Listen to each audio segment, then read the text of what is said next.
ഞാൻ നിങ്ങളോട് പറയട്ടെ, ശാഫി ഇമാമിന്റെ സലാത്ത് നാരിയത്ത് സലാത്തിനെക്കാളും നിങ്ങളെ ഭാഷയിൽ ശിർക്കല്ലയോ കുഫ്റല്ലയോ? കേട്ടോളൂ.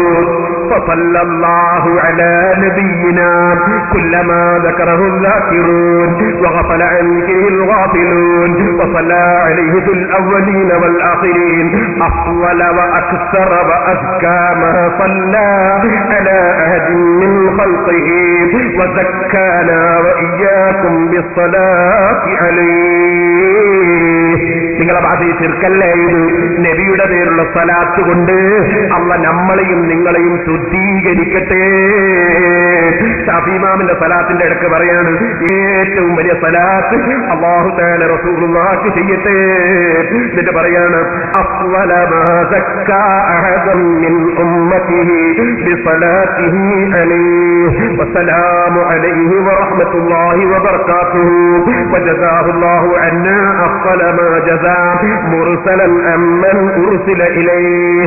ഇതിങ്ങനെ പറഞ്ഞിട്ട് ശാഫി ഇമാം പിന്നെയും സലാത്തിന്റെ ഇടയ്ക്ക് റസൂലുള്ളാഹിന്റെ മതം പറയാണ്, ഫഇന്നഹു അൻഖദനാ ബിഹി മിനൽ ഹലക. നമ്മളെ നാശത്തിൽ നിന്ന് അല്ലാഹ് രക്ഷപ്പെടുത്തിയ നബി തങ്ങൾ മുഖേനയാണ് കേട്ടോ. നബി മുഖേനയാണ് നമ്മളെ നാശത്തിൽ നിന്ന് അല്ലാഹ് രക്ഷപ്പെടുത്തിയത്. വജഅലനാ ഫീ ഖൈരി ഉമ്മത്തിൻ നുഖ്രിജത് ലിന്നാസ്. നമ്മളെ ഏറ്റവും നല്ല സമുദായമാക്കിയതും നബി മുഖേന തന്നെ. ദാഇരീന ബിദീനിഹി അല്ലദീ ഇസ്തവാ. നമുക്ക് അല്ലാഹ് പൊരുത്തപ്പെട്ട അവിടുത്തെ ദീന് കൊണ്ട് സ്വീകരിച്ചവരായ നിലക്ക് അല്ലാഹുവിന്റെ മലക്കുകളെ അല്ലാഹ് തെരഞ്ഞെടുത്തത് നബി മുഖേനയാണ്. അല്ലാഹുവിന്റെ സൃഷ്ടികളിൽ ആർക്കൊക്കെ അല്ലാഹ് നിഅമത്ത് ചെയ്തോ അത് മുഴുവനും നബി മുഖേനയാണ്. ഫലം തുംസിബിനാ നിഅമത്തുൽ ബഹറത്ത് വലാ ബഖലത്ത് നിൽനാ ബിഹാ ഹവ്വൻ ഫീ ദീനിൻ വദുനിയാ. പ്രത്യക്ഷമോ പരോക്ഷമോ ആയ ദീനിലോ ദുനിയാവിലോ ഉള്ള ഏതൊരു ഗുണം ആർക്ക് ലഭിച്ചിട്ടുണ്ടോ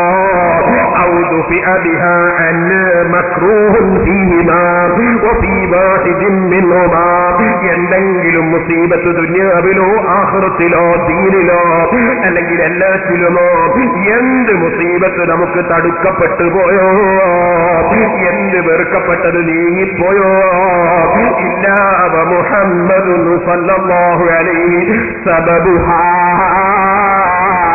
സർവ അനുഗ്രഹത്തിന്റെയും കാരണക്കാരൻ, എല്ലാ മുസീബത്തും നീങ്ങിപ്പോകുന്നതിന്റെ ഇടയ്ക്കുള്ള മധ്യവർത്തി കാരണക്കാരൻ അത് മുഹമ്മദ് നബി അല്ലാതെ മറ്റൊരാളുമല്ല. അൽ ഖായിദു ഇലാ ഖൈരിഹാ. എല്ലാ ഖൈറിലേക്കും നമ്മളെ വിളിച്ചു കൊണ്ടുപോകുന്നത് നബി അല്ലാതെ മറ്റാരുമില്ല. വൽ ഹാദി ഇലാ റുശ്ദിഹാ. എല്ലാ സന്മാർഗത്തിലേക്കും നമ്മളെ നയിക്കുന്നത് നബി അല്ലാതെ അല്ല. അദ്ദാഇദു അനിൽ ഹലക. നാശത്തിൽ നമ്മളെ തടുക്കുന്നത് രക്ഷപ്പെടുത്തുന്നത് നബി തന്നെ. സന്മാർഗത്തിന്റെ എതിരിൽ പിഴച്ച വഴിയിലേക്ക് മോശമായ മാർഗത്തിലേക്ക് പോകുന്നത് തടുക്കുന്നത് റസൂലുള്ള തന്നെ. അൽ മുനഫ്ഫിഹു ലിൽ അസ്ബാബില്ലതി തൂരിദുൽ ഹലക. നാശത്തിലേക്ക് കൊണ്ടുപോകുന്ന മുഴുവൻ മാർഗങ്ങളെയും കാരണങ്ങളെയും നമ്മളെ ഉണർത്തുന്ന റസൂലുള്ള തന്നെ. അൽ ഖായിമു ബിൻ നസീഹത്തി ബിൽ ഇർശാദി വൽ ഇൻദാരി ഫീഹാ.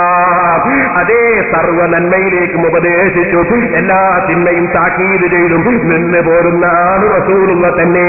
ഫസല്ലല്ലാഹു അലാ മുഹമ്മദിൻ വഅലാ ആലി മുഹമ്മദിൻ കമാ സല്ലല്ലാ അലാ ഇബ്രാഹീമ വആലി ഇബ്രാഹീമ ഇന്നഹു ഹമീദും മജീദ്. നാരിയത്ത് സലാത്തിലെ മുഴുവൻ ആശയങ്ങളും അതിനേക്കാൾ ഗൗരവത്തിൽ വ്യക്തമായി എഴുതിയിട്ട് ഇമാം ശാഫിഈ റളിയല്ലാഹു അൻഹു ചൊല്ലിയ സലാത്ത് ഇമാം ശാഫിഈ തങ്ങളുടെ കിതാബ് റിസാലയുടെ മുഖദ്ദമ നോക്കിയാ ഞാൻ വായിച്ചത്, മൗലവിമാരെ ശാഫിഈ ഇമാം നാറുള്ള സലാത്ത് ചൊല്ലിയ ആളാണോ? നാരിയത്ത് സലാത്ത് നാറിയതാണോ? എത്ര സലാത്തിന്റെ വാചകങ്ങളാണ് ദുനിയാവിൽ റസൂലുള്ള തന്നെ പറയുന്നത്. അതേ ഓ മനുഷ്യ, ഇതൻ തുഖ്ഫാ ഹമ്മക്ക് അല്ലെങ്കിൽ ഇതൻ യുഖ്ഫാ ഹമ്മക്ക്. നിന്റെ ദുനിയാവിന്റെ പ്രശ്നം നിനക്ക് സലാത്ത് കൊണ്ട് പരിഹരിക്കപ്പെടും കേട്ടോ. ഒരു കപ്പറുലൊക്കെ ദമ്പുക്ക് നിന്റെ ദോഷം സലാത്ത് കൊണ്ട് പൊറുക്കപ്പെടും കേട്ടോ. ഇങ്ങനെ സർവ്വ പ്രശ്നങ്ങളുടെയും പരിഹാരമാണ് മുഹമ്മദ് റസൂലുള്ളാഹി എന്ന് ലോകത്തുള്ള മുഴുവൻ ഇമാമിയങ്ങളും സർവ്വ കിതാബുകളിലും പഠിപ്പിക്കുകയും സലാത്ത് ചൊല്ലുകയും റസൂലുള്ളാഹിന്റെ നാവ് കൊണ്ട് ഉച്ചരിക്കാത്ത ധാരാളം 10,000 സലാത്തുകൾ ഓരോ കിതാബിന്റെയും തുടക്കത്തിൽ ബഹുമാനപ്പെട്ട ഇമാമിങ്ങൾ എഴുതി വെക്കുകയും ചെയ്തിട്ട് ആ സലാത്ത് മുഴുവനും അത് ശിർക്കാണ്, മാറിയതാണ്, നബി പറയാത്തതാണ് എന്ന് പറഞ്ഞില്ലേ നിങ്ങളെ ഇസ്ലാഹി മാസികയിൽ? ആ നാറിയ പത്രം നാദാപുരത്ത് പ്രചരിപ്പിക്കേണ്ടതുണ്ടോ?